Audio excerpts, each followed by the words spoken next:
Bonus ఇచ్చి fitment ఇచ్చి మీకు ఇచ్చిన 10 వాగ్దానాల్లో 9 అమలు చేసి బ్రహ్మాండంగా మిమ్మల్ని కడుపులో పెట్టుకొని చూసుకుంటే మా వాళ్ళనేమో ఇంటికి పంపిస్తారు.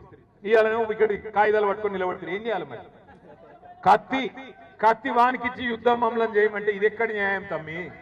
ఇవాళ కేసీఆర్ అన్నా మీరెక్కడ బీఆర్ఎస్ వాళ్ళు కొట్లాడాలి, బరాబర్ కొట్లాడతాం. కానీ కలిసి రండి, కదిలి రండి.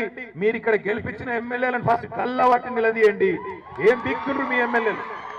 ఏం దిక్తుండు మీ చెన్నూరు మంత్రి? ఏం చేస్తుండు మీ మంచిర్యాల ఎమ్మెల్యే? ఏం చేస్తుండు మీ బెల్లంపల్లి ఎమ్మెల్యే? పట్టుకొని అడుగును. ఇదేనా వాళ్ళు ఇచ్చిన మాటలు? అభయహస్తం మేనిఫెస్టో అన్నారు. సింగరేణి గురించి తీయటపుల్లటి మాటలు చెప్పిండ్రు. ఇలా అభయహస్తం మేనిఫెస్టో భస్మాసుర హస్తం అయింది. మీ నెత్తి మీద మీరే చేయి పెట్టుకొని బూడిదయ్యే పరిస్థితి వచ్చింది. అందుకే నేను అంటున్నా, ఓటేసేటప్పుడు కేసీఆర్ గారు చెప్పిండు, చిల్కకు చెప్పినట్టు చెప్పిండు. ఏం చెప్పిండు? రైతు బంధుకు రామ్ అవుతుంది, దళిత బంధుకు జై భీమ్ అవుతుంది, మిగిలినది మొత్తం తెలంగాణను అమ్మకదొక్కుతారని చెప్పిండు. విన్నామా మనం? మీరు వినలే. ఈ జిల్లాలో ఈయనకు ఏమైంది? ఇవాళ భస్మాసురాస్తం వచ్చింది. ఈ దరిద్రం ఎప్పుడు పోతుందా అని చెప్పి ఎదురు చూసే రోజులు వచ్చినాయి. ఇంకొక 2-2.5 ఏళ్ళు ఇల్లే ఉంటారు. మనం భరించాలి. ఒకసారి తప్పు చేస్తే 5 ఏళ్ళు భరించక తప్పదు. అందుకే బాయిల పడుతున్నామా, బొందల పడుతున్నామా ఏ చూసుకోకుండా ఎలక్షన్ రాగానే ఆగమాగమురికి అడ్డమైన వాళ్ళకి ఓట్లేస్తే ఇదే అవుతుంది. దయచేసి నేను మా సోదరులను కూడా కోరుతా ఉన్నా, నిరాశ పడకండి.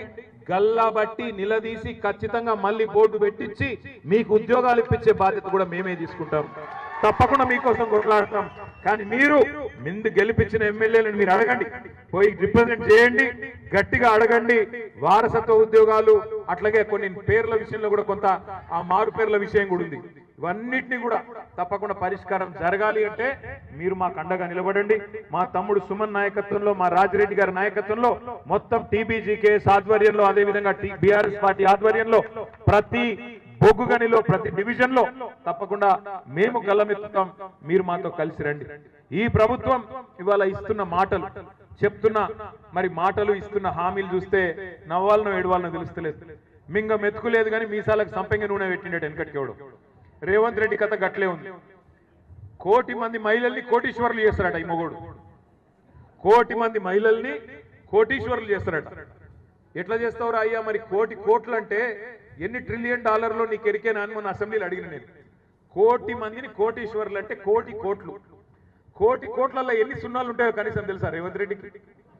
ఏమి తెలియదు. నరకుడే. ఏది పడుతుంది 2500 ఇస్తా, 4000 ఇస్తా, స్కూటీ ఇస్తా, తులం బంగారం ఇస్తా, 15,000 ఇది ఇస్తా, 16,000 అది ఇస్తా, ఇష్టం వచ్చినట్టు నరికిండు.